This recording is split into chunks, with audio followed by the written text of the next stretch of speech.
Assalamualaikum warahmatullahi wabarakatuh. Alhamdulillah nahmaduhu wa nasta'inuhu wa nastaghfiruh wa na'udzu billahi min shururi anfusina wa min sayyiati a'malina. Man yahdihillahu fala mudilla lahu wa man yudlil fala hadiya lahu. Asyhadu an la ilaha illallah wa ashhadu anna Muhammadan abduhu wa rasuluhu la nabiyya ba'dah sallallahu wasallam wa ala alihi wa sahbihi. Kita melanjutkan di bab yang ke-30 di bagian yang D. Bahasan sebelumnya sekedar mengulang biar nyambung sama bahasan ini. Bahasan yang lalu bahwa Allah Subhanahu wa ta'ala, bisa ditampilkan di bahasan yang lalu bahwa Allah Subhanahu wa ta'ala mengutus Rasulullah sallallahu alaihi wasallam. Kemudian ada yang beriman, ada yang tidak beriman, ya. Ada mereka yang beriman, yaitu beriman kepada Allah dan Rasulnya, terlihat dalam ketaatan dia kepada Allah dan Rasulnya. Ada yang tidak beriman. Dua-duanya, baik yang beriman maupun yang beriman, semuanya akan mengalami apa? Ujian. Semua akan diuji oleh Allah Subhanahu wa ta'ala. Mereka yang tidak beriman, ini, dia akan tersiksa, diazab oleh Allah dunia dan di akhirat. Di dunia, orang-orang yang tidak beriman akan memusuhi orang yang beriman. Sehingga ujian yang diperoleh oleh orang yang beriman adalah apa? Dimusuhi dan disakiti. Keduanya adalah kondisi yang tidak nyaman bagi dia. Ya, orang kafir tidak nyaman menderita, orang syirik, maksiat, dia akan menderita, hidupnya nggak nyaman di dunia, apalagi di akhirat. Orang yang beriman juga nggak nyaman, ya, dia juga nggak nyaman. Kenapa? Karena dia dimusuhi tadi itu, ya, karena dia dimusuhi, sehingga dia tidak nyaman hidupnya. Jadi dua-duanya mengalami sesuatu yang apa? Sesuatu yang tidak nyaman. Ya, dua-duanya mengalami hal yang tidak nyaman. Tetapi orang beriman tidak nyamannya itu sifatnya apa? Sementara, ya. Ya, mereka yang beriman sementara aja. Tapi mereka yang tidak beriman tidak nyamannya selamanya. Mereka merasa diri mereka itu mapan. Ya, kenapa? Karena nggak ada yang musuhi. Ya, nggak ada yang musuhin dia gitu kan. Tapi orang yang beriman, dia selalu dimusuhi, berada dalam gangguan, nggak nyaman, tapi sementara.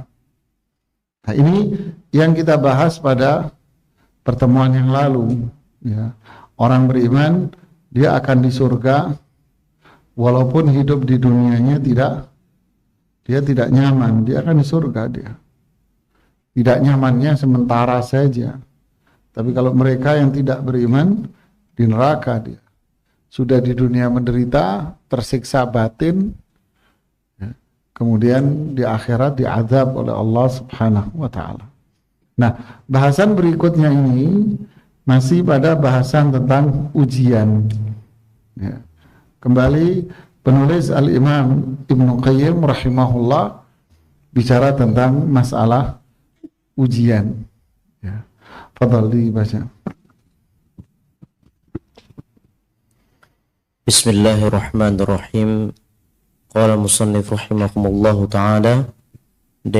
Cobaan orang mukmin. Dalam kondisi tertentu, menampakkan persetujuan atas sesuatu keburukan dan menyembunyikan penolakan atasnya adalah dibolehkan. Misalnya, ketika seseorang dipaksa untuk berbuat kekufuran, sementara ia tidak mampu melawan. Ketentuan hukum demikian akan diungkapkan secara detail pada topik pembahasan yang lain, karena tema kita kali ini tidak sedang membahas hal tersebut. Tujuan utama dalam pembahasan ini adalah menerangkan bahwa manusia pasti akan merasakan ujian yang menyakitkan, dan tidak ada seorang pun yang dapat terlepas dari sakitnya ujian tersebut. Oleh sebab itu, Allah Subhanahu wa ta'ala menyebutkan di dalam Al-Quran bahwa manusia pasti akan diberikannya cobaan, bisa berupa kesenangan dan bisa juga berupa kesulitan. Manusia pasti diuji dengan sesuatu yang membahagiakan dan menyedihkan. Tujuannya supaya hambanya dapat bersabar dan bersyukur, sebagaimana disebutkan dalam beberapa firman Allah Subhanahu wa ta'ala di bawah ini. Paham? Ini menekankan bahasan di atas bahwa apa? Setiap orang itu pasti akan diuji. Dan ujian itu sifatnya apa? Menyakitkan, nggak nyaman, nggak enak ujian itu. Oke? Dan ujian itu bisa terjadi pada apa itu? Bisa terjadi pada hal yang berkaitan dengan nikmat maupun berkaitan dengan hal yang bersifat musibah, buruk. Ya, nikmat itu ujian, musibah juga ujian. Jadi kalau kita gambarkan, bicara tentang apa? Ujian, cobaan. Cobaan atau ujian.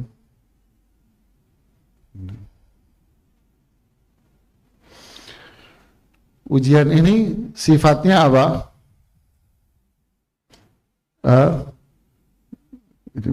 Menyakitkan kan? Berarti siapa yang diuji? Siapa yang diuji? Jawabannya apa? Semua, kan gitu kan?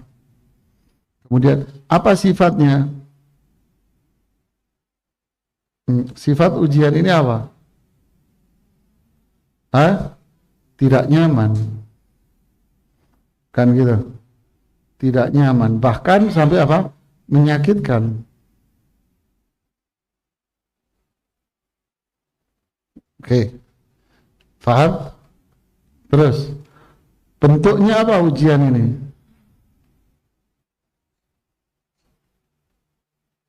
Bentuknya apa? Nah, bentuknya apa? Bisa berupa apa? Kesenangan. Kesenangan atau apa? Nikmat. Kesenangan atau nikmat. Bisa juga berupa apa? Musibah. Musibah atau keburukan. Oke? Jadi nikmat pun itu apa? Ujian.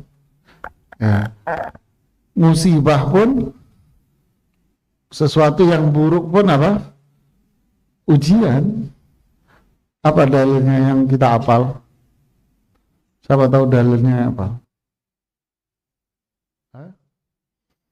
Fa'ammal insanu idza mabtalahu fa'akramahu wa na'amahu fayaqulu rabbi akrama. Lihat ini. Jadi kalau adapun manusia ketika Allah mengujinya dengan apa? Kelapangan rezeki. Kelapangan rezeki. Kalau dalam hadis kisah 3 orang yang diuji berupa keburukan. Apa itu? Cacat fisik kan? Yang satu apa? Buta. Yang satunya apa? Apa? Kulitnya apa? Melepuh. Kulitnya itu loh yang apa? Kusta ya, kulitnya kusta. Yang satu apa? Kepalanya botak, nggak numbuh-numbuh kan gitu. Udah penyakitan. Diuji dengan yang buruk.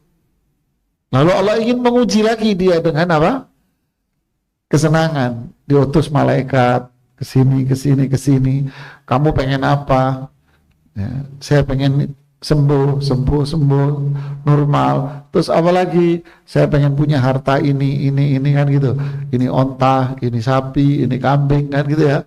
Udah semua dikasih, kok udah kaya raya, diuji lagi, datang lagi malaikat. Suruh apa? Suruh sedekah. Kan gitu kan.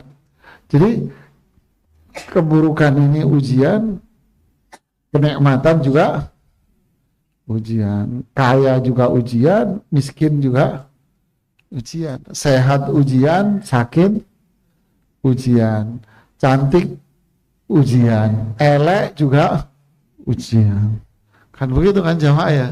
Ya, ganteng ujian, jelek ujian, normal ujian, cacat juga.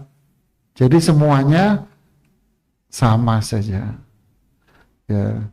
Kata orang Pakistan yang belajar bahasa Arab, sim-sim yang dia. Sim-sim kalau dia. Tahu sim-sim? Sama-sama diuji. Nah, tujuannya apa dari ini semuanya kalau ujian? Nah, ini yang menarik, ini kita tarik garis. Oh. Kita tarik garis di sini. Apa tujuannya?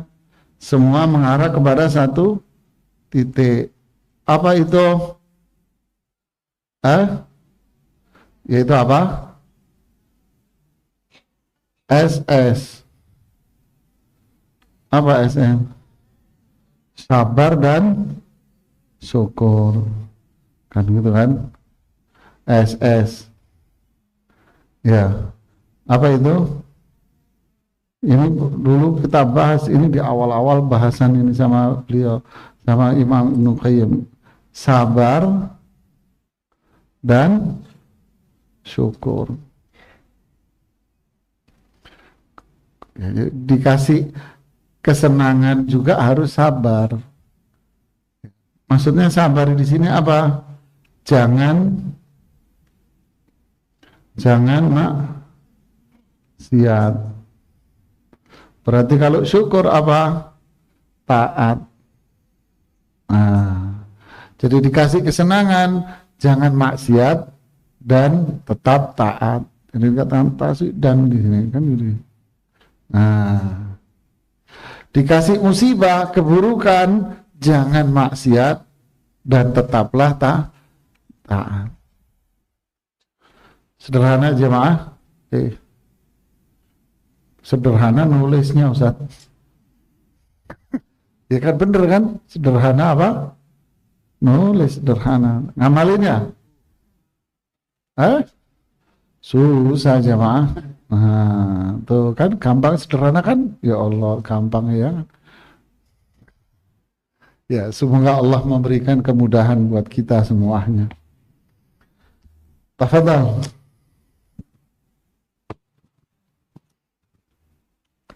Qala Allah Ta'ala, Inna ja'alna ma'alal ardi zinatan laha linabluwahum ayyuhum ahsanu amala. Sesungguhnya kami telah menjadikan apa yang ada di bumi sebagai perhiasan baginya, untuk kami menguji mereka, siapakah di antaranya yang terbaik perbuatannya. Quran Surah Al-Kahfi ayat 7. Terus? Wa qala aidan, wa balawnahum bil hasanat was-sayyi'at la'allahum yarji'un. Dan kami uji mereka dengan nikmat yang baik-baik dan bencana yang buruk-buruk agar mereka kembali kepada kebenaran. Tuh, jelas kan? ya kan? Diuji dengan apa? Yang baik-baik, dan diuji dengan yang, jadi tujuan semuanya apa? Ya balik kepada Allah, sabar dan syukur. Terus Wa qala fa imma ya'tiyannakum minni hudan faman tabi'a hudai fala yadillu wa la yashqa wa man a'rada an dzikri fa inna lahu ma'ishatan dhanka wa nahsyuruhu yaumal qiyamati a'ma. Dia Allah berfirman, turunlah kamu berdua dari surga bersama-sama, sebagian kamu menjadi musuh bagi sebagian yang lain. Jika datang kepadamu petunjuk dariku, maka ketahuilah barang siapa yang mengikuti petunjukku, dia tidak akan sesat dan tidak akan celaka. Dan barang siapa yang berpaling dari peringatanku, maka sungguh dia akan menjalani kehidupan yang sempit, dan kami akan mengumpulkannya pada hari kiamat dalam keadaan buta. ya, artinya ini dalam kondisi apa seseorang seperti ini? Artinya mengikuti petunjuk dan ancaman untuk berpaling. Kondisi apa? Semua kondisi. Mau kondisi nikmat ataupun kondisi musibah, tetap kita punya kewajiban untuk mengikuti petunjuk. Jadi nggak ada ceritanya. Dulu saya masih kuliah dulu. Kos tinggal, bukan kos ya, kontrak di Matraman. Hari Sabtu Ahad ada janjian sama satu ustadz. Yuk kita besok Sabtu apa Ahad ke RSCM. Ngapain? Nggak ada. Kita menemui orang-orang yang sakit-sakit. Kita menghibur mereka. Kita ingatkan mereka untuk sholat. Ayo. Di jalan kita hari Sabtu apa Ahad. Berdua aja. Yang lain nggak ada yang mau. Deh, kita masuk RCM, minta izin dulu ke kepala bagian dan sebagainya, diizinkan. Masuk kita temui, Assalamualaikum Bapak. Senang mereka karena jarang yang mengunjungi. Nah, yang intinya ketika kita temui itu ya, kita menemukan waktu itu yang rajin sholat dalam kondisi sakit, tetap rajin sholat. Itu dari sekian pasien yang kita temui, paling cuman 1-2 orang saja. 1-2 orang saja yang sholat. Yang lainnya jawabannya itu pertama diem nggak jawab, senyum-senyum aja. Yang kedua jawabannya, kan saya lagi sakit Pak. Gitu. Yang ketiga jawabannya, loh Pak, orang sakit kan suruh istirahat. Jadi kesannya apa? Sakit boleh tidak sholat. Nah ini seperti ini di gambaran masyarakat. Pernah juga waktu itu saya pulang liburan, naiklah kereta ekonomi ya. Di sebelah saya ada bapak-bapak. Waktu maghrib waktu itu, saya bilang, Pak, yuk sholat maghrib sama isya. Bapak ini jawab, bukan jawab ya, kayak bantah gitu bahasanya.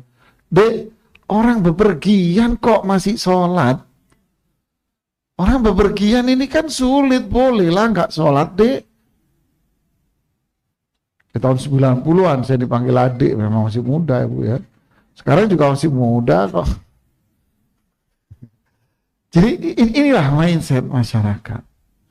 Jadi gambaran orang-orang ini ketika dia sulit, seolah-olah dia mendapatkan keringanan untuk meninggalkan apa? Kewajiban yang wajib gitu. Inna lillahi wa inna ilaihi raji'un. Ya. Padahal kan tidak. Kita diuji, ya kita punya kewajiban tetap untuk apa? Syukur. Harus taat terus. Kita diuji, ya sabar. Sabar itu bukan hanya sekedar nggak ngeluh, tapi sabar itu jangan maksiat. Gitu. Nah, ini sebuah contoh-contoh yang ironi gitu ya. Kita sedih sebetulnya ngelihat itu. Ya, fadal lanjutkan. Wa qala Allah Ta'ala am hasibtum an tadkhulul jannata wa lamma ya'lamillah alladzina jahadu minkum wa ya'lamas sabirin.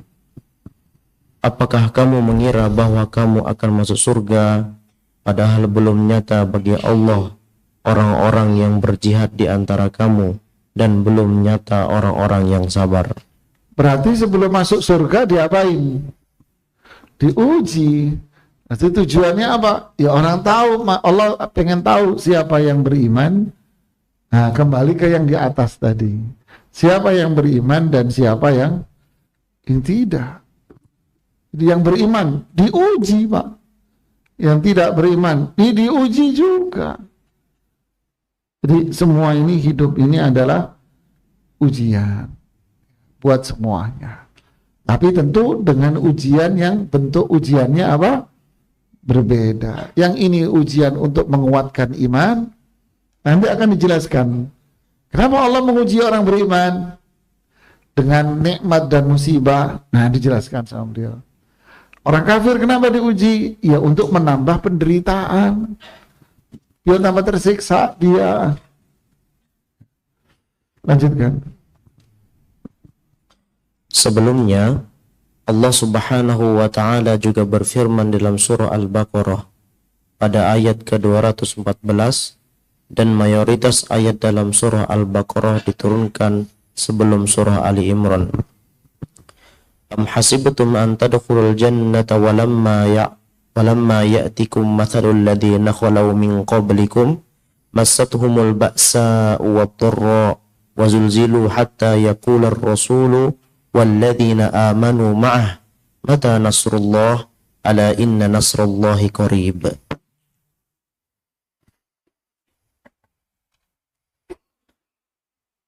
Ataukah kamu mengira bahwa kamu akan masuk surga padahal belum datang kepadamu cobaan seperti yang dialami orang-orang terdahulu sebelum kamu? Mereka ditimpa kemelaratan, penderitaan, dan diguncang dengan berbagai cobaan. Sehingga Rasul dan orang-orang yang beriman bersamanya berkata, kapankah datang pertolongan Allah? Ingatlah, sesungguhnya pertolongan Allah itu dekat. Al-Baqarah 214. Terus? Nafsu dalam tubuh anak Adam tidak akan suci dan baik sebelum dibersihkan dengan ujian cobaan darinya. Seperti halnya emas tidak terlihat kualitas baik dan buruknya hingga diuji dengan dibakar. Sementara itu, mengingat nafsu memiliki sifat bodoh lagi zalim, dan ia merupakan sumber segala keburukan yang dirasakan seorang hamba, maka tidaklah mungkin keburukan itu menimpa manusia melainkan dikarenakan oleh nafsunya. Nah, di sini Ibnu Qayyim bicara tentang apa? Kenapa ujian itu ditimpakan kepada orang yang beriman? Hah? Kenapa? Karena, nah ini jawabannya. Karena di dalam diri orang yang di dalam diri setiap orang itu akan ada yang namanya hawa nafsu. Al-hawa. Al-hawa itu apa? Keinginan, dorongan, jiwa dia. Jadi di dalam diri seseorang pasti ada yang namanya al-hawa, dorongan, keinginan. Dan dorongan ini kerap kali dikuasai oleh setan, sehingga banyak mengarah kepada keburukan.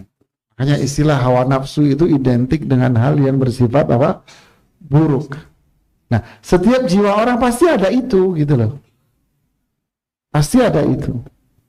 Nah, cobaan, jadi cobaan yang Allah timpakan, yang tujuannya adalah untuk mengetahui siapa yang syukur, siapa yang sabar, maka manfaat yang dihasilkan dari cobaan itu apa? Membersihkan dirinya dari apa? Hawa nafsu, dorongan buruk pada jiwanya. Membersihkan itu, dorongan buruk itu hilang.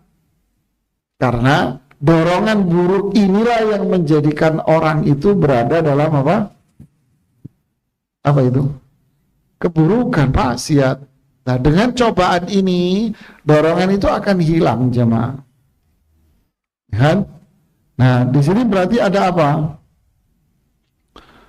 Oke, ada catat lagi. Kita lihat pada apa? Jiwa seseorang. Ya kan? Jadi ada jiwa. Ini ada jiwa. Oke. Jiwa ini perang antara dua kan di sini kan? Antara siapa? Apa?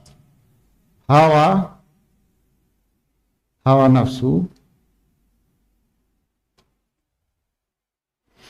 Hawa nafsu akan mendorong seseorang kemana?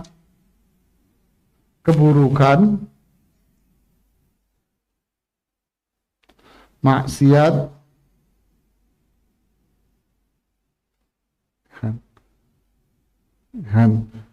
kemudian marah pada ya azab Allah.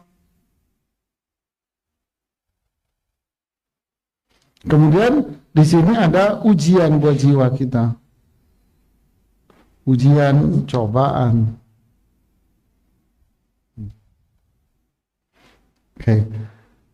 Kenapa Allah menurunkan ujian? Hah? Apa manfaatnya? Hah? Apa manfaatnya? Ya. Apa manfaat ujian? Manfaat ujian adalah merusak, menghancurkan siapa? Nah, ini dia akan memerangi ini. Ujian itu dia akan menghancurkan ini.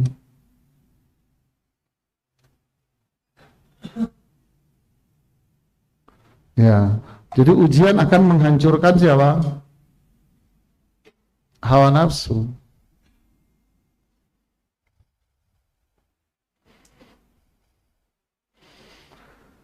Jadi syukur S2S tadi kan? Apa? Nah, 2S ini yang akan bisa apa? Dia akan berfungsi sebagai apa? Dia akan berfungsi sebagai pedang yang terhunus buat dia nanti. Ya. Ini kan pedang itu ya. Nah, ini tangannya yang megangnya nih. Kira-kira gitu. Ditusuk ini nanti mati, Pak. Ya, untung nggak bisa gambar. Ya kan? Jadi dia akan menghancurkan ujian. Loh, kalau kita nggak diuji sama Allah, ya kan? Atau kita tidak sabar. Kalau nggak sabar, nggak syukur, berarti apa? Yang menang siapa? Iya. Berarti jika S2 ini menang, ya kan? Jika S2 menang, yang terjadi apa? Apa? Hawa nafsu akan apa? Bukan sirna sih, nggak akan sirna dia. Hawa nafsu akan apa? Kalah. Nah, disinilah Rasulullah SAW bilang apa? La yu'minu ahadukum hatta yakuna hawahu taba'an lima ji'tu bih. Jadi apa? Hawa nafsunya, hawa nafsu, akhirnya apa? Ikut sama siapa? Ikut dengan sunnah Rasulullah. Lah kan hadisnya begitu. La yu'minu ahadukum, tidak beriman seseorang sampai apa? Sampai hawa nafsunya mengikuti apa yang aku bawa, menang dia. Tapi kalau yang terjadi adalah apa? Jika 2S ini kalah, artinya atau tidak ada, maka apa yang terjadi? Hawa nafsu akan menguasai. Afara'aita man ittakhadha ilahahu hawa? Apakah kamu melihat seseorang yang menjadikan apa? Hawa nafsunya sebagai apa? Sebagai sesembahan. Kan bahaya kan jemaah. Ya, jadi kan bahaya jadi sesembahannya dia kan gitu ya. Nah inilah, jadi pentingnya usaha itu. Makanya Imam Ahmad mengatakan bahwa 2S ini, sabar dan syukur ini apa? Ini apa? Iman. Oke. Jadi inilah iman. Jadi iman itu apa? Kata Imam Ahmad Ibn Hanbal, iman itu terdiri dari sabar dan syukur.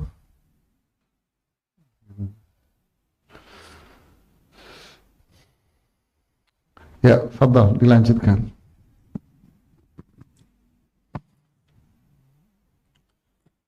Allah Subhanahu wa taala berfirman terkait dengan hal ini, ma asabaka min hasanatin faminallah wa ma asabaka min sayyi'atin famin nafsik. Kebajikan apapun yang kamu peroleh adalah dari sisi Allah, dan keburukan apapun yang menimpamu itu dari kesalahan dirimu sendiri. Duh, katanya tadi baik buruk dari Allah. Kok sekarang baik dari Allah, buruk dari dirimu? Ya, ya tentu nggak ada kontradiksi. Ini kembali kepada apa? Kepada keberhasilan pada apa itu? Menghadapi ujian tadi. Ketika dia berhasil, maka dia akan mendapatkan kebaikan. Berarti itu hidayah karunia dari Allah. Loh, kalau dia tidak bersyukur, nggak sabar, maka dia ditimpa musibah, ditimpa keburukan, ya, ditimpa keburukan, dikuasai hawa nafsu, jadi syirik, maksiat, bid'ah segala macam.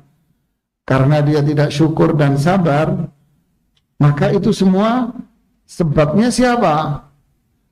Hah? Ya dirinya sendiri. Kenapa dia tidak syukur dan sabar? Loh, memang semuanya juga yang menentukan siapa? Allah lah pasti. Kalau bicara itu iya. Cuman kan manusia punya kewajiban untuk bersyukur dan sabar. Kan udah dikasih tahu, Anda harus syukur, Anda harus sabar agar bisa menang dari hawa nafsu. Ternyata dia tidak. Ya udah, berarti kan kamu sebabnya. Ya, silakan.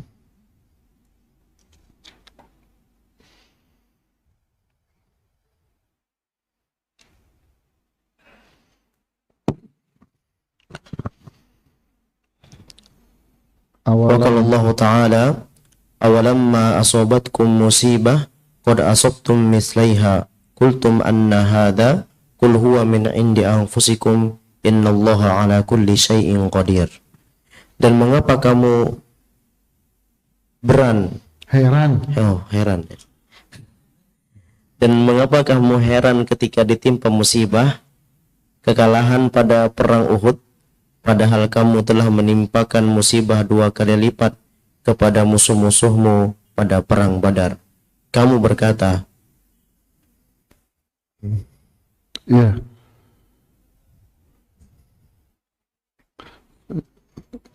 ya mic-nya error. Ya, yang baca juga mulai capek rumahnya. Nggak apa-apa, saya yang baca aja deh, udah capek rumahnya.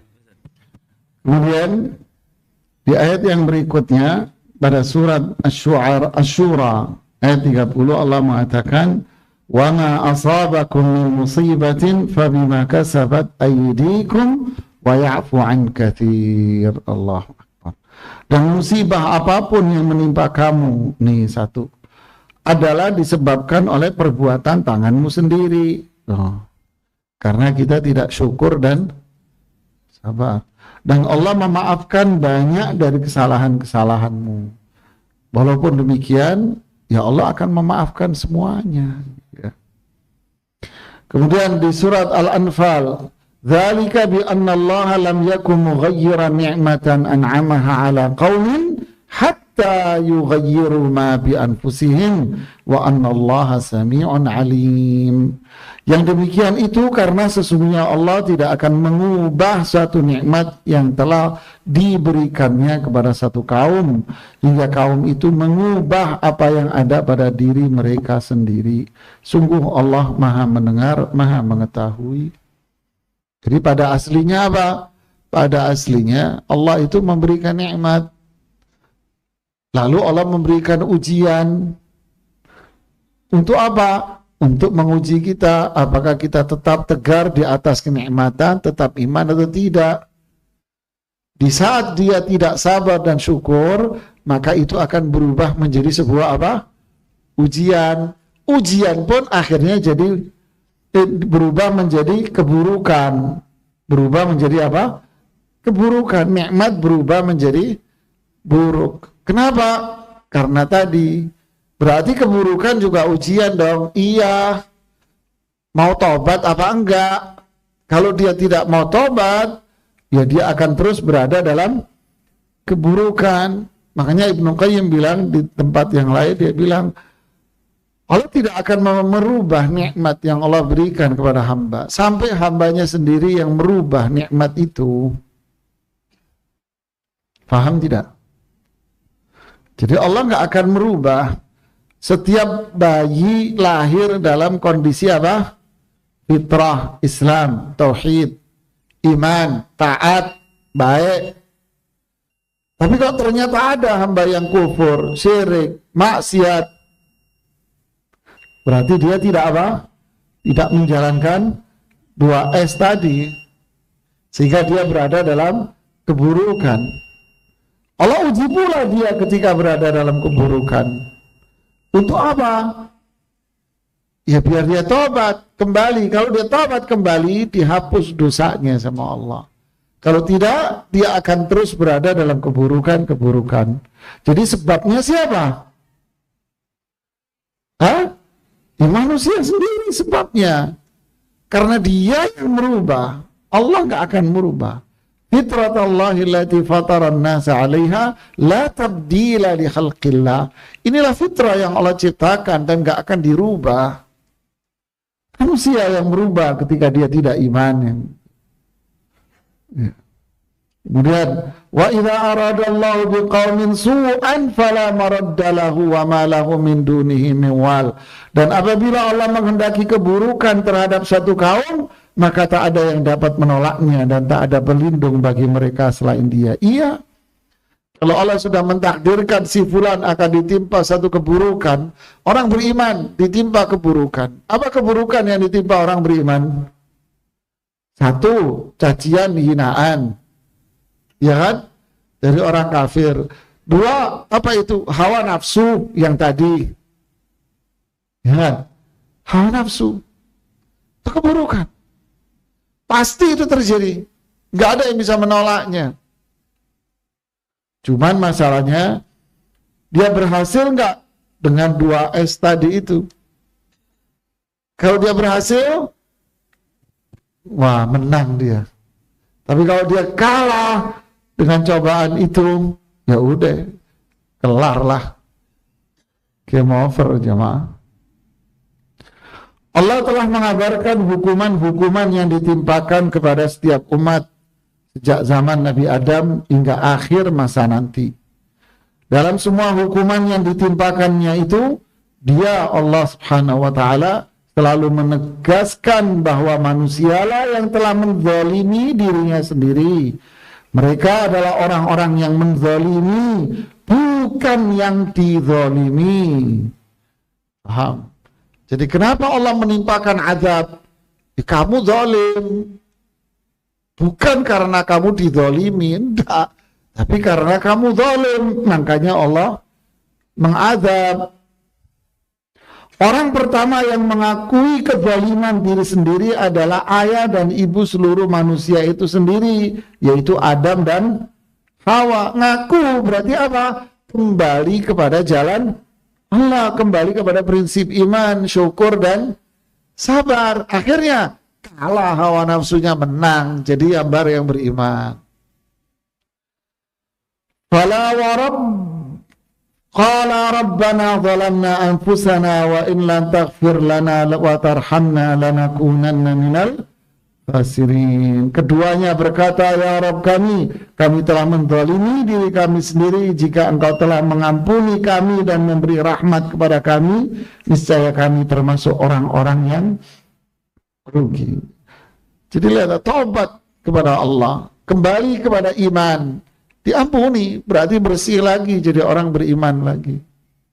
Tapi kalau enggak, ya udah, bencana buat dirinya sendiri. Ayo, kita dengarkan azan dulu.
Bahkan Bu, coba perhatikan.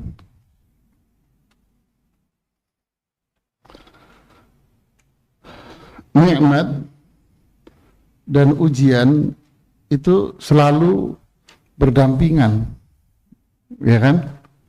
Nikmat itu pasti ada apanya? Ujiannya kan? Paham tidak yang ini? Paham ya? Nikmat itu pasti ada apa? Ujiannya. Lalu muncul dua sikap di sini. Ini sikap yang pertama. Apa itu? Iman. Iman terdiri dari dua, sabar dan syukur. Atas apa? Berkaitan dengan nikmat ini. Dia iman, sabar, syukur atas semua nikmat ini, maka akan berakhir pada apa? Mulia dia. Mulia itu apa? Nikmatnya akan tetap, bahkan nikmatnya akan apa? Bertambah. Oke. Paham? Ini hidayah. Ya kan? Berarti ini apa ini? Hidayah, karunia. Tapi di saat seseorang itu memiliki ini yang kedua, kufur, tidak taat, syirik, maksiat pada semua nikmat yang Allah berikan, maka dia akan berakhir pada apa?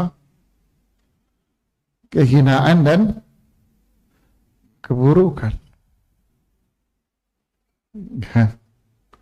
Berarti keburukan ini terjadi karena apa ini semua sebabnya? Apa sebabnya? Hah? Nah, di sini sebabnya apa? Kezaliman diri sendiri. Kenapa kok bisa begini? Kenapa? Karena ini sudah dilarang. Ya kan? Jawabannya kenapa pertanyaannya? Kenapa jamaah? Karena dilarang. Karena dilarang, kenapa kok masih dilakukan?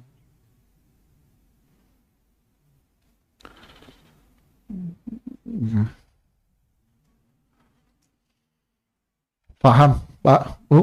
Paham jamaah? Jadi dengan demikian, kalau orang dalam posisi mulia, berarti kenikmatannya kan langgeng.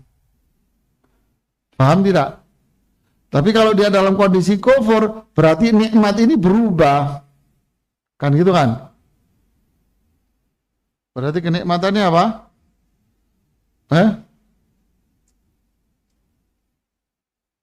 Berubah jadi apa? Ya berubah jadi kehinaan.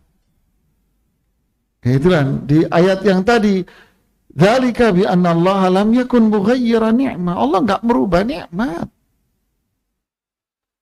Allah enggak merubah nikmat, kamu yang merubah.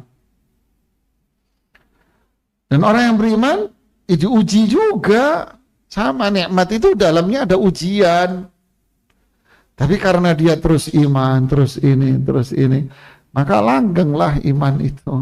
Malah tambah dia, nambah. Paham sampai di sini?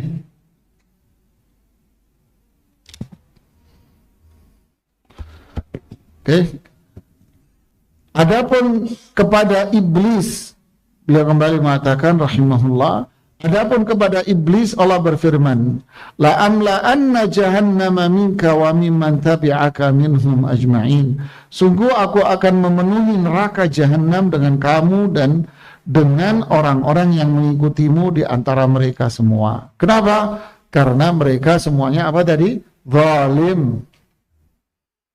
Karena mereka apa? Zalim. Jadi tidak dibahas orang yang dizalimin, enggak, yang zalim, Mas. Jadi kalau dizalimi santai aja, karena yang bakal kena azab siapa? Yang zalim. Kenapa Anda dizalimi terus ikut-ikutan kebakaran jenggot?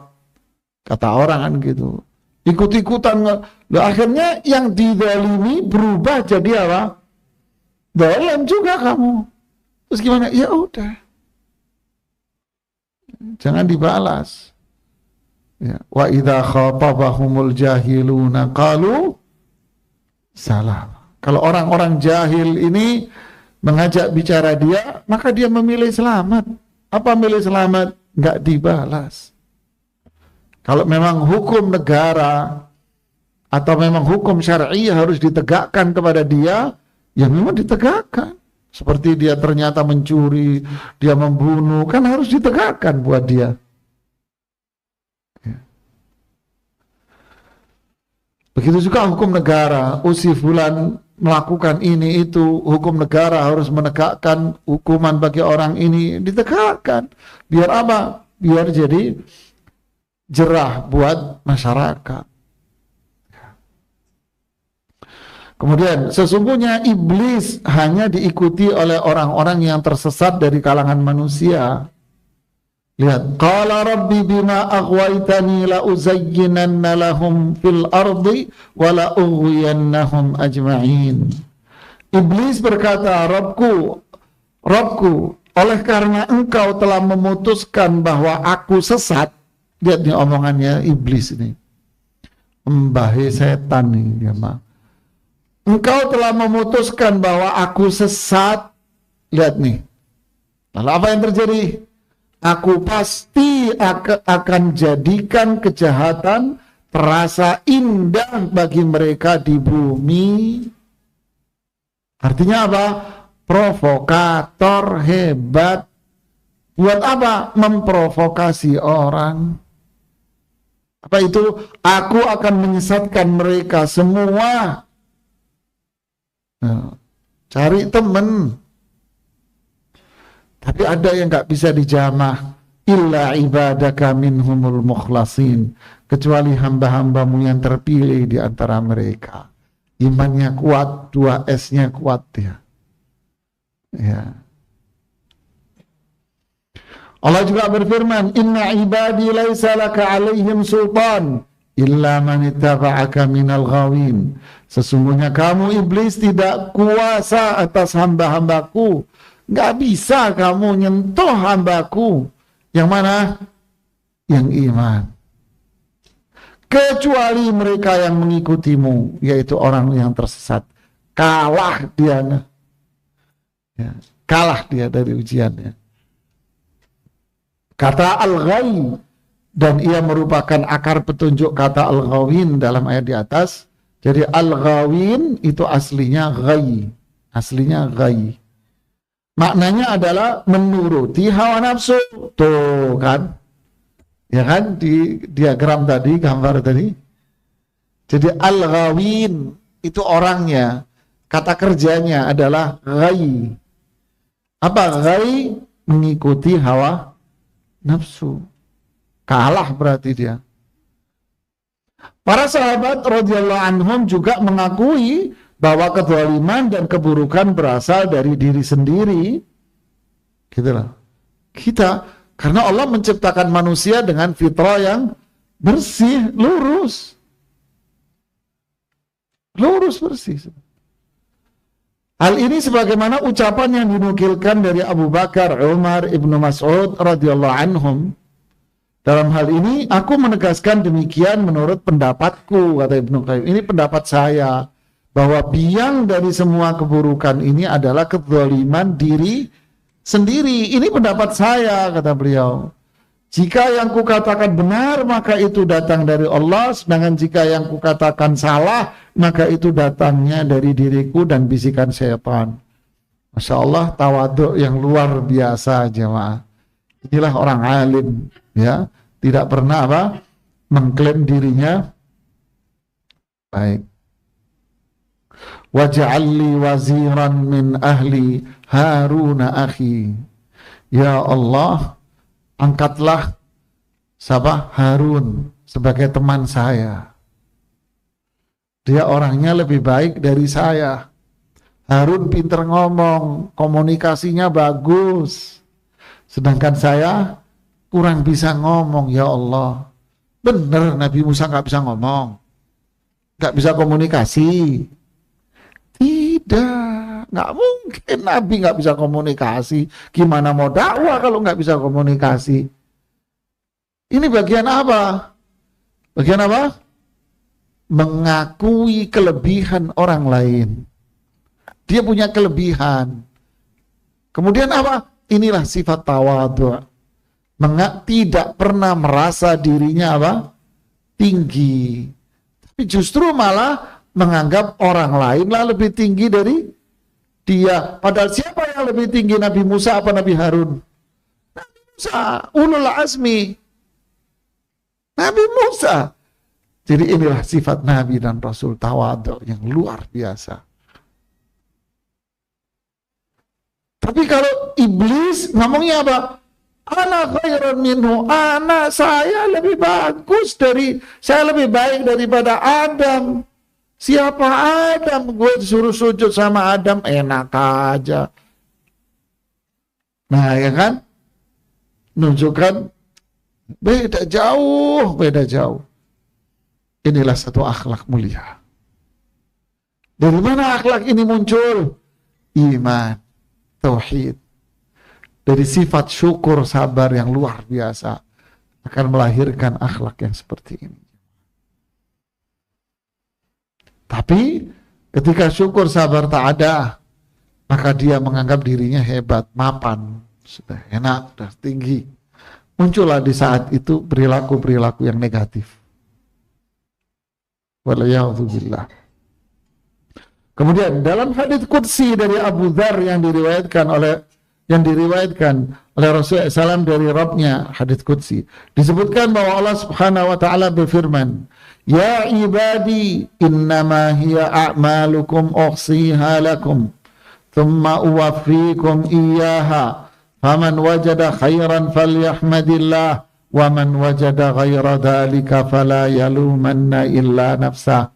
Kembali ke skema ini, gambar skema barusan. Lihatlah, hai hamba-hambaku, sesungguhnya itu hanyalah amalan-amalan perbuatanmu. Ya. Kita ulang ya. Hai hamba-hambaku, sesungguhnya itu hanyalah amalan-amalan perbuatanmu. Maksudnya apa? Ini loh perbuatanmu. Ya. Ini perbuatanmu. Aku memperhitungkannya untukmu. Jadi Allah dihisab, dihitung, dibuat perhitungan. Mana yang baik, mana yang buruk. Kemudian aku membalasnya dengan sempurna. Nah, dah mesti klasifikasi, ini baik, taat, ini buruk, syirik, ini maksiat. Siapa saja yang mendapatkan kebaikan dari amalnya, hendaknya memujiku. Kenapa kok memuji Allah? Iya, karena itu hidayah dari Allah. Sedangkan siapa saja yang mendapatkan selain itu, hendaknya tidak mencela kecuali dirinya. Ya kamu zalim. Jadi kasih tahu ngeyel. Kan gitu kan. Masih aja kamu yang zalim. Jadi nikmat gak akan dirubah. Manusia yang menzalimi. Di sini bicara tentang nikmat itu ujian. Ya. Lanjut. Berikutnya apa nih? Dosa, kafarat, sebab dan akibatnya. Ini menarik, ini berkaitan itu. Di dalam sebuah hadis sahih dinyatakan istighfar hamba yang paling utama adalah dengan mengucapkan apa? Apa istighfar yang paling baik? Astagfirullah? Bukan. Apa istighfar yang paling baik? Yang disebut dengan nama Sayyidul Istighfar. Allahumma anta rabbi la ilaha illa anta khalaqtani wa ana abduka wa ana ala ahdika wa wa'dika mastata'tu a'udzu bika min syarri ma sana'tu abu'u laka bi ni'matika 'alayya wa abu'u bi dhanbi faghfir li innahu la yaghfirudz dzunuba illa anta. Inilah Sayyidul Istighfar, redaksi istighfar yang paling mulia. Faham kan artinya? Paham artinya atau belum? Belum. Ya Allah, Engkaulah Rabbku, tiada ilah selain Engkau. Engkau telah menciptakanku, khalaqtani, wa ana abduk, dan aku adalah hambamu. Wa ana ala ahdik, wa wa'dik mastata'tu. Aku berada di atas perjanjianmu, dan berupaya meraih janjimu semampuku. A'udzu bika min syarri ma sana'tu. Aku berlindung kepadamu dari keburukan amal perbuatanku. Abu'u laka bi ni'matika alayya. Aku mengakui akan nikmatmu kepadaku. Wa abu'u bi dzanbi. Lihat ini. Selain aku pun mengakui dosaku. Lihat, habis memuji Allah, terus mengakui dosanya.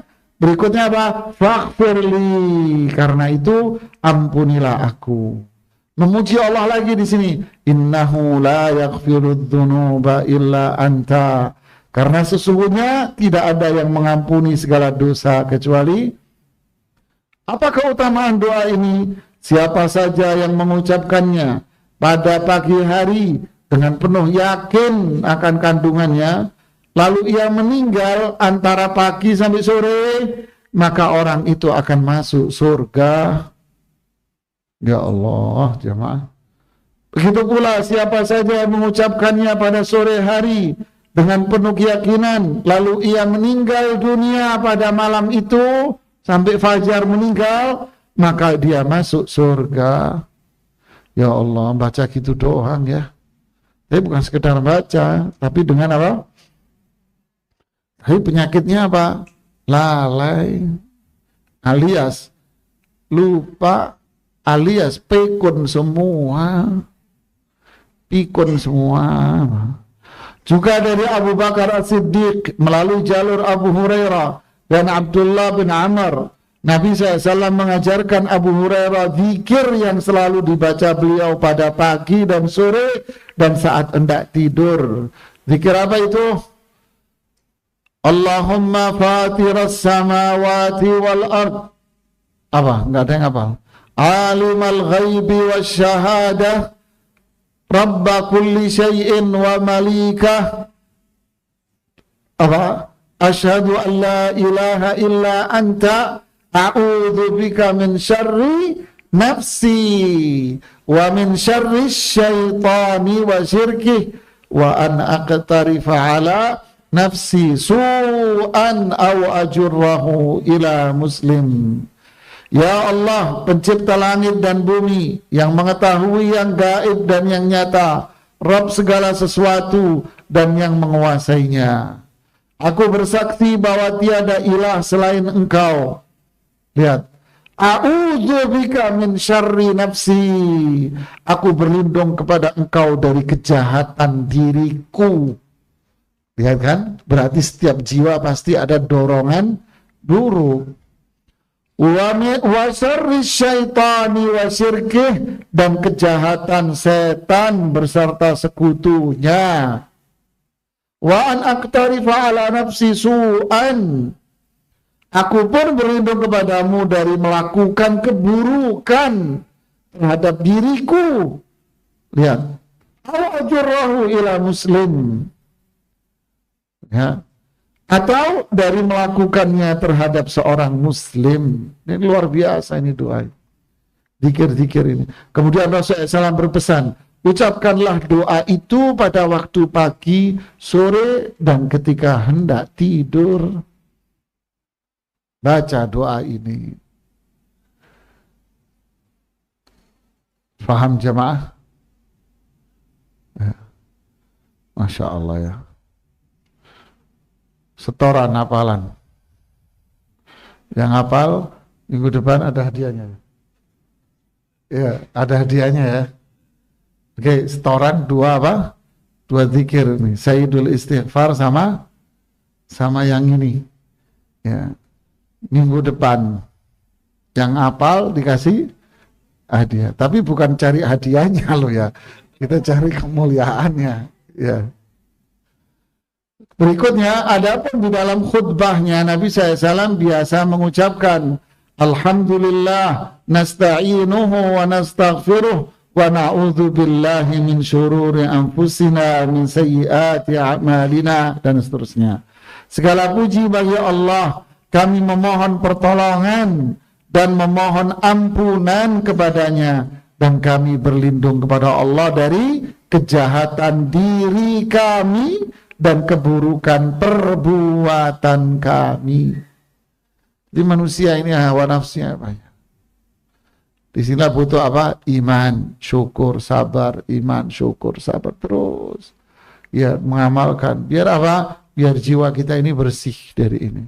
Sehingga nikmat ini langgeng, malah bertambah-tambah. Nabi juga SAW bersabda, "Inni akhidun bihujazikum 'anin nar." Allahu Akbar. Apa artinya? Sesungguhnya aku telah berusaha menyelamatkan kalian dari api neraka dengan menarik pinggang-pinggang kalian. Allahu Akbar.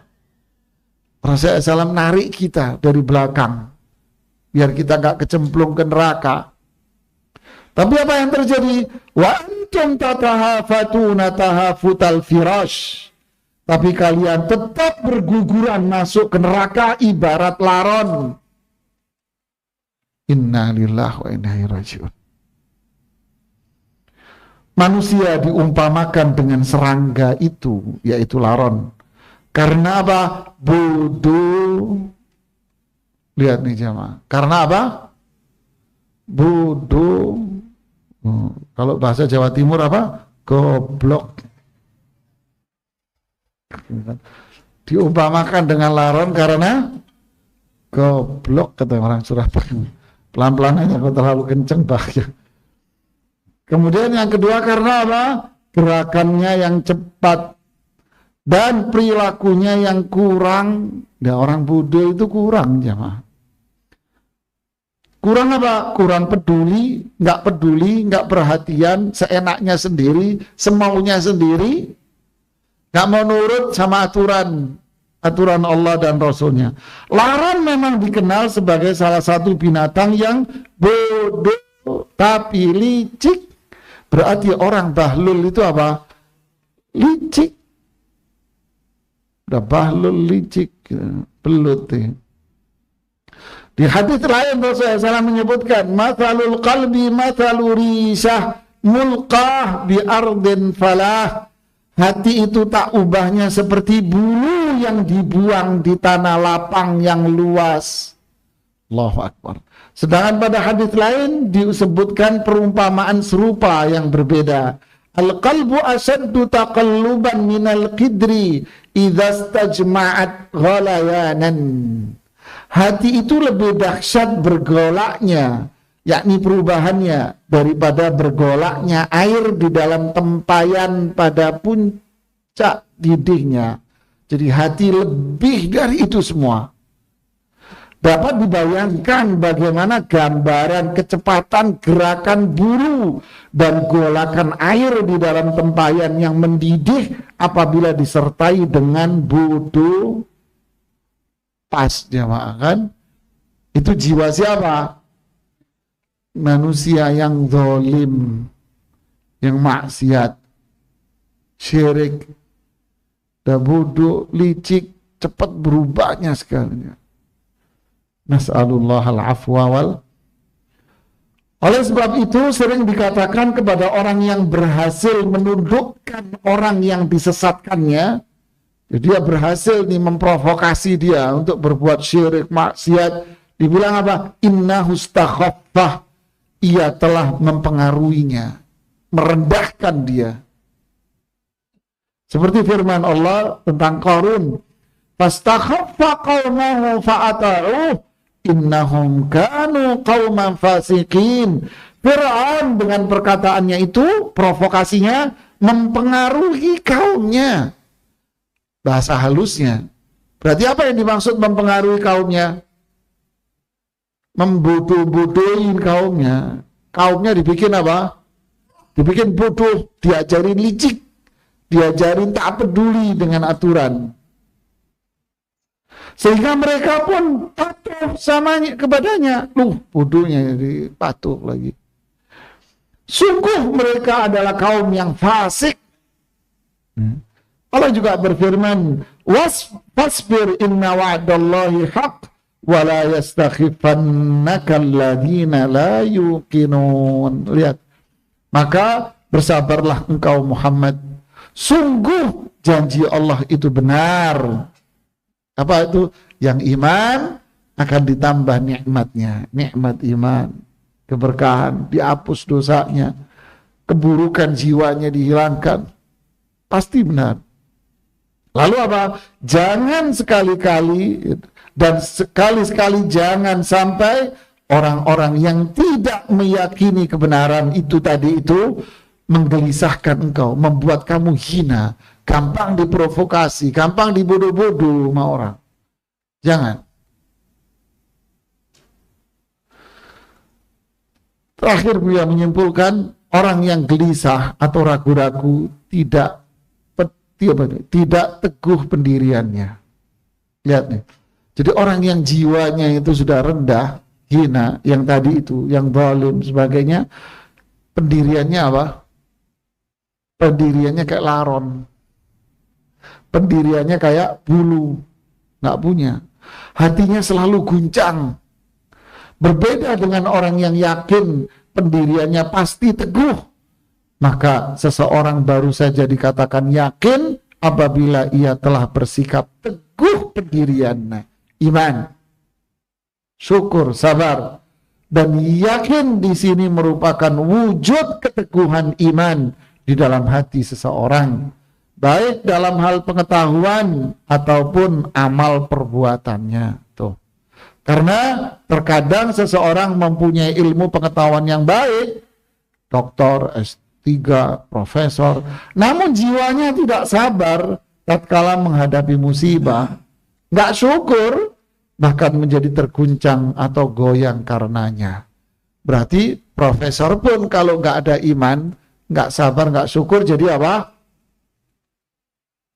Jadi apa? Bodoh, bin bahlul, bin licik, bin galau, dan seterusnya, tambahin sendiri. Ini tajam nih bahasannya, saya cuma mempertajam aja. Ya muqallibal qulub, tsabbit qulubana ala dinik. Nas'alullah al-afwa wal afiyah. Ya, ini yang bisa saya sampaikan. Kita lanjutkan di pertemuan berikutnya. Dan pertemuan berikutnya itu akhir dari bahasan tentang tafsir. Jadi kan ada bagian pertama tentang akidah tauhid, bagian kedua tentang tafsir yang terdiri dari 31 bab. Nah, besok bagian akhir 31 bab. Habis itu masuk pada bahasan tentang hadis-hadis Rasul sallallahu alaihi wasallam.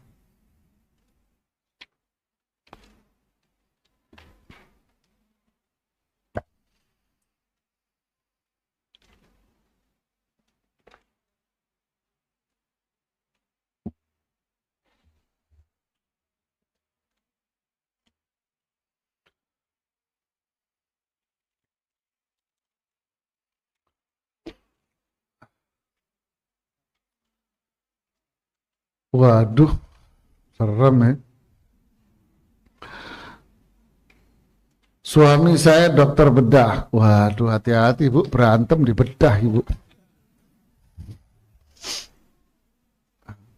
Beliau diajak temannya untuk pergi ke Gaza membantu korban di sana. Beliau tergerak ingin ikut ke sana. Saya sebagai istrinya tidak setuju, alasannya masih ada anak yang kecil, takut, ya manusiawi lah. Selain itu, ini program bukan dari pemerintah. Ya, kalau saya jawabannya apa? Ikut regulasi siapa? Pemerintah. Ya, ini secara hukum syar'i, ya harus mengikuti siapa? Pemerintah. Ya, Anda harus ikut pemerintah, harus ikut regulasi pemerintah. Ya, terlepas berangkatnya memang membawa bendera kementerian atau membawa berangkatnya lewat jalur swasta, yang jelas semuanya harus lewat persetujuan dari siapa? Pemerintah. Ya, harus persetujuan lewat pemerintah. Sebagaimana bantuan-bantuan semua itu kan juga regulasinya juga kan pemerintah. Bolehkah bertanya di luar tema, Ustaz? Di lingkungan RW Ana ada rencana untuk meminta iuran sekian per kepala per bulan khusus untuk pengurusan jenazah. Pengurusannya meliputi pembelian kain kafan, papan, ambulan, pengantar, dan sebagainya. Apa itu dibolehkan? Ya boleh, bagus lah. Ini amal khair. Saling tolong menolong, bantu membantu untuk masyarakat yang apa? Tidak mampu, ya. Kaum muslimin umumnya mengira ujian-ujian itu bila hanya berhubungan dengan harta, anak, penyakit, rezeki. Namun jarang yang sadar bahwa ujian tidak paham agama itu ujian. Jadi ujian yang paling berat apa? Kejahilan. Ujian yang paling berat ya kemaksiatan, syirik, bid'ah, ujian berat itu. Ya kan? Itu ujian luar biasa, itu beratnya. Ya. Siapakah hamba yang mukhlasin itu, dan bagaimanakah sifat-sifatnya yang iblis tidak bisa menggodanya? Al-mukhlasin itu artinya hamba yang ikhlas. Ikhlas itu apa? Al-ikhlas. Khalusa itu artinya bersih, suci. Khalusal labanu, susu itu suci, bersih. Maksudnya apa? Tanpa campuran. Ya. Lahan itu bersih, suci. Maksudnya apa? Tidak ada hama, tidak ada kotoran, siap untuk ditanam. Gitu loh. Siap untuk ditanam. Jadi manusia yang hatinya suci, bersih, ikhlas, berarti apa? Manusia yang jiwanya bersih dari kotoran, syirik, maksiat, ya, akhlak-akhlak tercela. Bersih dari itu hatinya, jemaah. Kok bisa begitu? Ya, karena dia bertauhid, kenal Allah, iman, ya, menjalankan pokok-pokok keimanan yang rukun iman, meyakininya, kemudian dia bertauhid kepada Allah dalam hal ibadah, mentauhidkan Allah dengan nama-nama dan sifat-sifatnya, lalu diwujudkan dalam perbuatan amal. Nah, itulah orang yang bersih, nggak bisa dijamah sama setan. Wallahu a'lam. Ada lagi?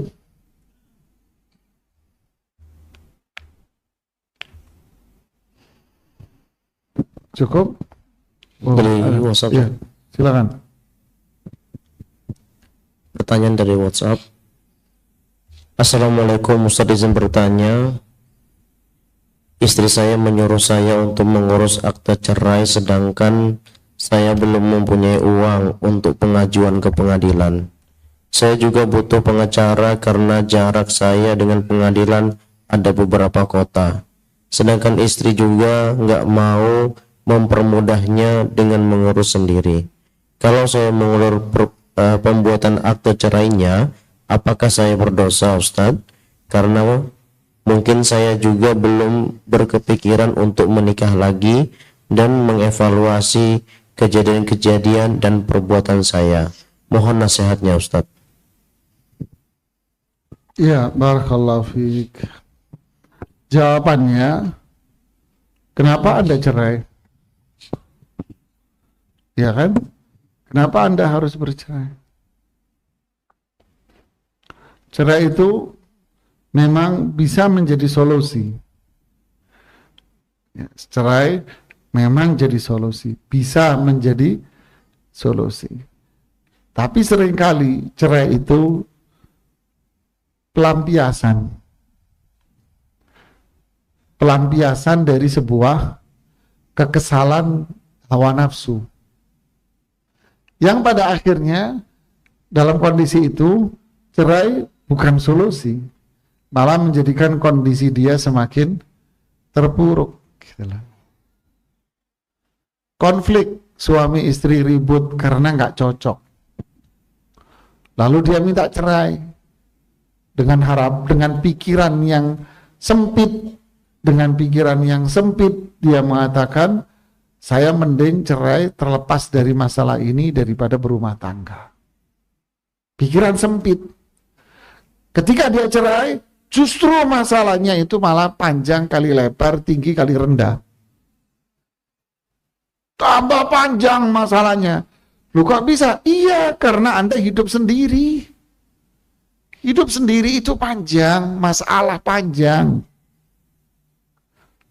Ah, enggak juga Ustadz. Ya itu kan mulut kamu, saya enggak tahu hatimu. Anda mengingkari sunnatullah. Ya kan? Allah menciptakan manusia ini apa? Wa min ayatihi an khalaqalakum min anfusikum azwaja. Allah ciptakan manusia ini pasangan, bukan sendiri, tidak. Makanya disuruh menikah. Disitulah manusia itu mendapatkan kebahagiaan. Sekarang kita ini digodai setan. Kamu cerai lebih bagus, lebih bahagia. Setan yang ngomong. Jadi menganggap cerai itu solusi, padahal itu bencana. Gitu loh. Terus taunya gimana Ustadz? Perceraian ini memang solusi atau perceraian ini fata morgana solusi? Fata morgana aja, padahal itu akan menjurus kepada hidupmu yang lebih ruwet nanti. Tahu dari mana? Makanya nanya sama Ustadz. Cari mediasi Ustadz. Ya. Cari mediasi seorang Ustadz nasihat. Jangan main gampang-gampang cerai. Mulut ember. Ya, mulutnya ember. Lambene tipis kata orang Jawa. Dikit-dikit masalah cerai, dikit-dikit masalah cerai, dikit-dikit cerai. Imam Nawawi rahimahullah mengatakan Bu, jangan ngomong Bu. Tak denda lo, nyapu-nyapu lo Ibu. Anda yang nengok-nengok, jangan ngobrol. Tak denda nyapu-nyapu lo di sekolahan. Imam Nawawi bilang gini di Al-Minhaj Syarah Sahih Muslim. Bilang apa? Jika ada masalah pada diri Anda, jangan terbersit di pikiran Anda, sama sekali jangan terbersit pikiran Anda untuk apa? Cerai. Jangan terbersit. Imam Nawawi padahal nggak menikah ya. Tapi itulah ilmu beliau yang sangat dalam. Jadi jangan dikit-dikit cerai. Kayak makan nasi uduk aja. Jangan.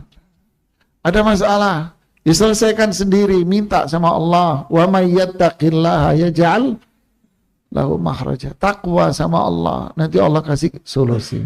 Wa may yattaqillaha yaj'al lahu min amrihi yusra. Siapa yang takwa sama Allah, Allah kasih urusannya gampang. Tuh, 2.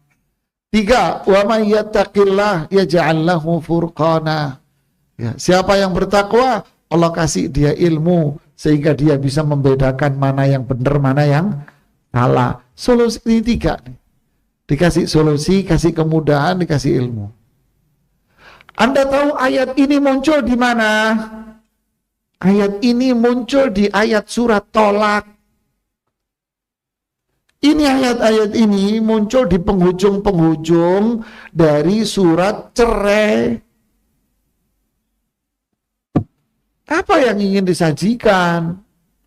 Gitu loh kan. Cobalah kita kalau ada masalah, larilah kepada Allah. Ya. Lari kepada Allah. Bukan lari ke emosi, ambil air wudhu, ambil mukenanya, yang laki ke masjid sana, sholat, duduk, zikir. Kembali kepada Allah, berzikir terus. Nanya, cari Ustadz saya ada masalah, bantuin dong. Itulah.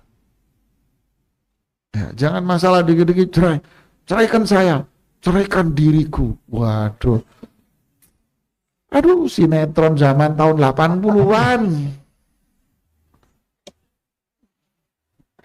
Ada lagi di situ, Mas.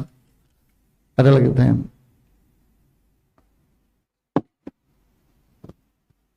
Ada, fadhil. Assalamualaikum, Ustadz izin bertanya, apakah sakit itu menggugurkan dosa? Apakah di akhirat bersih dari dosa atau dibersihkan di neraka? Loh, serem Mas pertanyaan Mas. Yang jelas ujian itu apa? Banyak. Yang tadi kan nikmat ujian, keburukan juga apa? Ujian. Ya. Di antaranya sakit, ya ujian Mas. Sehat, ujian. Punya duit, nggak punya duit, ujian. Punya anak, nggak punya anak, semua ujian. Ujian, semua ujian sudah. Ya kan? Kalau kita diuji terus tegar, ya itu tadi keburukan hilang. Apa sumber dari keburukan tadi? Hawa nafsu. Ya, mengecil, kalah, ya kan kalah. Kemudian apa? Diampuni dosa-dosa kita, berarti derajatnya naik. Wah, surga, iyalah. Langgeng di situ. Jadi teruslah kita, apapun bentuknya, kita harus menjaga keimanan kita. Kesimpulannya apa? Nasihat Rasul SAW, ittaqillaha haitsuma. Kita takwa itu di kondisi apapun, keadaan apapun, dimanapun gitu ya. Ada lagi? Ada pertanyaan, adakah doa untuk saudara yang sudah meninggal? Yang jelas, memperbanyak doa untuk mereka. Apa doanya? Istighfar, memohon ampun kepada Allah untuk siapa? Yang sudah wafat. Ya Allah, ampuni dosa kedua orang tuaku. Ya Allah, ampuni dosa saudaraku yang sudah wafat ini. Doakan, ya, minta kepada Allah agar Allah mengampuni semua dosa-dosanya. Terus apa? Berdoa. Doakan. Apa doa itu? Doa agar kuburnya dilapangkan, agar kuburnya dijadikan taman-taman surga, agar dimasukkan oleh Allah ke dalam surganya, dijauhkan dari azab neraka jahanam. Doa untuk kebaikannya. Ada redaksi tertentu Ustaz? Ya ada doa yang diajarkan oleh Rasulullah SAW. Tapi kalau Anda tidak hafal, pakai bahasa Indonesia boleh. Ya Allah Maha Pengasih Penyayang, pemilik nama-nama yang sempurna, sambil mengangkat tangan. Ya. Ampunilah dosa-dosa, sebutkan siapa. Ya. Ampunilah semua dosa-dosa dan kesalahannya. Dia adalah hambamu. Dia adalah hambamu yang lemah, membutuhkan ampunan, kasih sayangmu. Sayangilah dia. Jadikanlah kubur dia dan seterusnya. Pakai bahasa Indonesia tidak apa-apa. Ya. Ya, ini yang bisa saya sampaikan, semoga bermanfaat buat kita semua, terutama buat saya sendiri.